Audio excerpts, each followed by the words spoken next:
Por eso la década pasada, o bueno, la década antepasada ya, los años 90, fueron años, ¿no es cierto?, de permanente confrontación, y en donde, de confrontación política, en el sentido democrático de la palabra, y en donde justamente se planteó la necesidad de adelantar, ¿no es cierto?, procesos de reforma política que tenían como objetivo profundizar la democracia,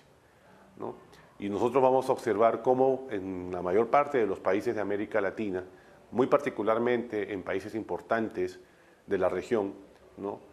Puede ser Colombia, Brasil, Argentina, Perú, Venezuela, Bolivia, Ecuador. En todos estos países adelantaron procesos de reforma política que tenían como objetivo darle contenido a la democracia, pero en términos políticos, ¿sí? O sea, en términos políticos en el sentido, por ejemplo, de que aparecieron o se implantaron vía nuevas constituciones, como fue el caso de Perú o Colombia, o vía reforma constitucional, como se hizo en Argentina y Brasil, se implantaron, ¿no es cierto?, formas de democracia directa que tenían como objetivo involucrar a la ciudadanía, ¿no?, en la administración del Estado. Es decir, cuando hablamos, ¿no es cierto?, del referéndum, ¿no?, del referéndum, ya sea por iniciativa popular, iniciativa congresal o iniciativa presidencial, estamos hablando, ¿no es cierto?, de cómo se planteó la necesidad de darle contenido a la democracia a partir, ¿no es cierto?, de ampliar la participación de la ciudadanía, que la ciudadanía se involucrara en la toma de decisiones sobre aspectos relevantes de la política nacional. Al lado, por ejemplo, al lado de los mecanismos de democracia directa, sobre todo referéndums, que como les digo tienen tres formas de plantearse: iniciativa popular, iniciativa congresal o iniciativa presidencial, aparecieron toda una serie de mecanismos dirigidos a proteger a los ciudadanos del excesivo, ¿no es cierto?, digamos, presidencialismo, ¿no? Es por eso, por ejemplo, que en Colombia se creó la tutela, pero al lado de la tutela aparecieron, por ejemplo, en América Latina la figura de los defensores del pueblo, ¿no?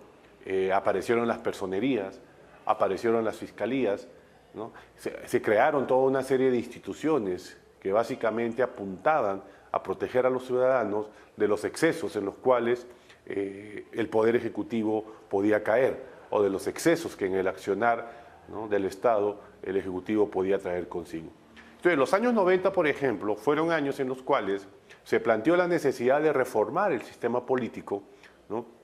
dándole cabida a la participación ciudadana,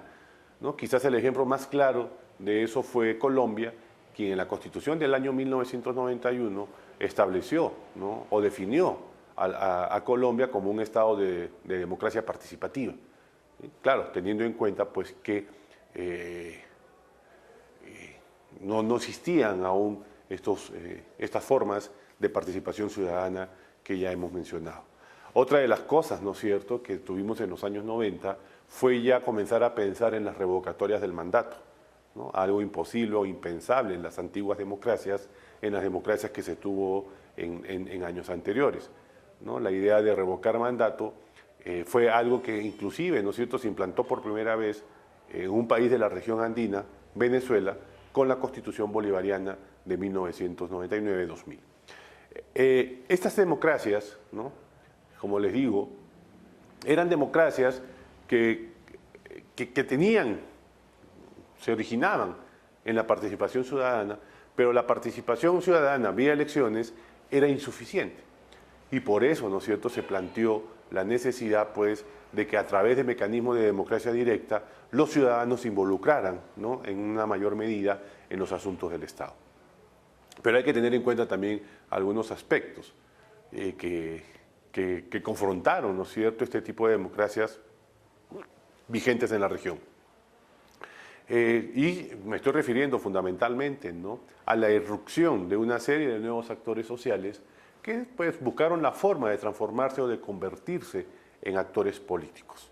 ¿sí? Es claro que, por ejemplo, ya hacia fines de los años 80, comienzos de los 90, esos pactos políticos en los cuales se habían fundamentado los gobiernos democráticos o el origen de los gobiernos democráticos, muchos de ellos aparecían ya como agotados, ¿no? El Frente Nacional en Colombia, el Pacto de Punto Fijo en Perú, la democracia pactada en Bolivia. Teníamos, ¿no es cierto?, un agotamiento de los pactos, fundamentalmente debido, ¿no?, a la incapacidad de estos pactos por incorporar a los nuevos sectores, actores sociales que habían ido surgiendo en las últimas décadas, producto, ¿no?, de esas transformaciones que se vivió en América Latina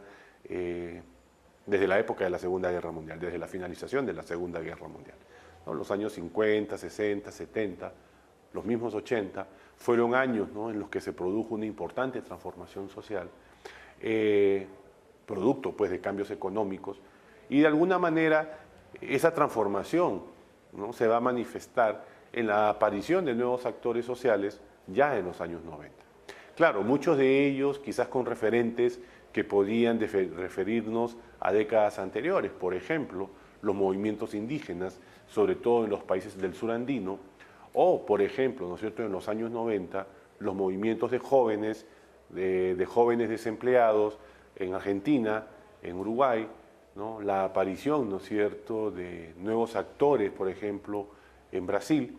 En todo caso, estamos hablando, ¿no es cierto?, de cómo ya empezando el nuevo siglo, las democracias estaban bajo asedio, las democracias que se habían formado en los años 80 estaban nuevamente bajo asedio, pero por otras razones.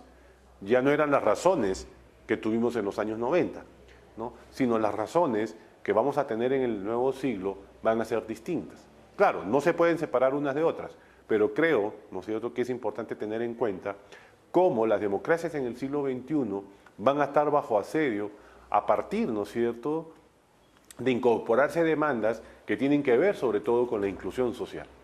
¿no? Para esto, pues es importante tener en cuenta que los años 90 fueron años, ¿no?, de reforma económica. Todos sabemos, ¿no?, que el famoso consenso de Washington, formulado en 1989, fue el que condicionó la puesta en marcha de la reforma económica dentro de nuestros países, y eso llevó,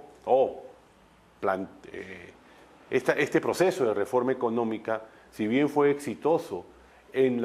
poner orden en todos estos desajustes de tipo tributario, lo vamos a conversar en realidad con más detenimiento en la siguiente sesión, pero en todo caso les adelanto que, si bien es cierto, las reformas económicas pudieron poner orden en términos macroeconómicos, no es menos cierto, ¿no es cierto?, que no contribuyeron no voy a decir eliminar, pero sí por lo menos reducir las diferencias dentro de nuestros países. En tal sentido, el nuevo siglo empieza, ¿no es cierto?, o trae consigo toda una serie de demandas a las democracias existentes en aquel entonces que tienen que ver fundamentalmente con la inclusión social. Y eso nos lleva, ¿no es cierto?, a que, por ejemplo, sea Sudamérica la región del continente donde más se haya dado con más fuerza el advenimiento de estos gobiernos que algunos de manera muy apresurada y también de manera descalificadora definieron como neopopulistas, y otros, ¿no es cierto?, definieron como formando parte de un giro a la izquierda.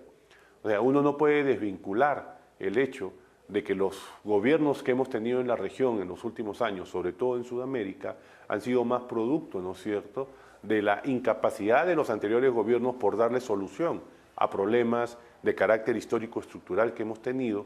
y no tanto, ¿no es cierto?, producto de la presencia de malvados líderes neopopulistas que se aprovechan de la ignorancia de la gente para así alcanzar sus objetivos. Creo que eso es importante, que debemos reflexionar sobre estos aspectos para así hacer una evaluación de mayor profundidad en relación a las democracias que tenemos en la región hoy en día.